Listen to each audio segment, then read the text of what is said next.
I see that you have a very nice T-shirt, Code Week. What are you doing for coding?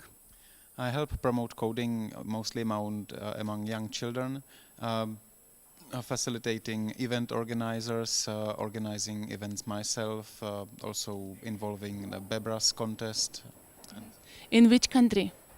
I myself in Czech Republic. And do you know where comes Bebras from? I believe it comes from Lithuania. Yes, from my country. Oh, Yes, I am from Lithuania. I know about Bebras. So what have you done in Digital Assembly for Code Week?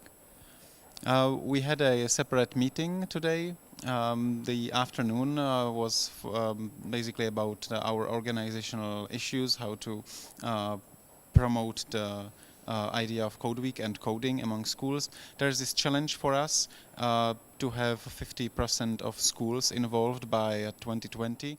So we need to get busy and step it up each year, more and more schools involved.